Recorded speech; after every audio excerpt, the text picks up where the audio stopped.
Leo Messi ended the Clásico in a state of undress again, but it was Real Madrid who had been stripped bare.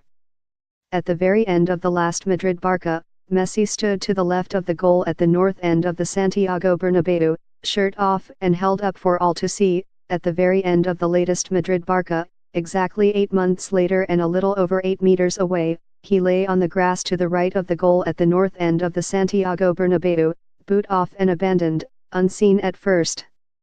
Then, as now, Barcelona had just scored the third, only now he had given it instead of getting it, another visit, another victory, and maybe this time a title too. If then there was hope, ultimately unfulfilled, this time there is expectation. A gigantic banner had welcomed the players onto the pitch, dreaming of a white Christmas, but those celebrating it were mostly wearing red and blue. Messi was wearing red and blue and, it was now revealed, white. In the last minute, he ran at Marcelo.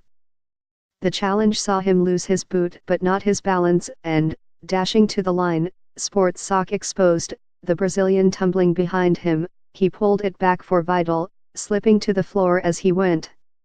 As Vidal's shot squirmed under Keylor Navas and over the line, he got up and ran to the scorer, leaping into his arms. Camera shutters clicked, and when their pictures were developed, handy circles superimposed over his sock showed everyone what they'd missed. Ivan Rakitic arrived with the boot, and as they broke, Sergio Busquets drew near and, grinning, had a word in his ear. "Merry Christmas, perhaps?" The goal ended the game, and maybe the league. Barcelona had just beaten Madrid 3-0, for the first time in their history they had taken 3 points at the Bernabeu for a third season in a row, aggregate score 10-2. The most successful year in Real Madrid's history, their fifth title, the Club World Cup, was briefly offered to supporters before the game closed, with them all but handing back the league they won in May. "It hurts," Zinedine Zidane said. "But," he insisted, "Madrid never surrender, no matter what. People can think the league is over, but I don't think so, and the opposition coach doesn't think so either.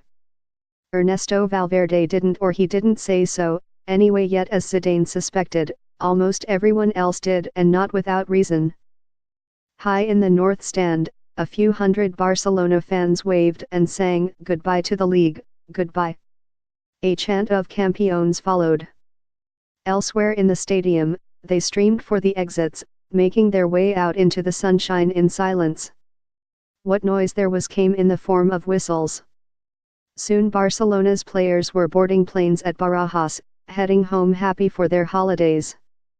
Valverde insisted, "We're not even at halfway yet," but his team are already winter champions, an honorary title handed to the team top at halfway when 19 games have been played and everyone has faced everyone once, and, as Marca's front page put it, virtually summer champions too. Barcelona have gone, as cover said. Mundo Deportivo called it bestial, a 14 making up the I and the A to indicate the points gap between the two sides.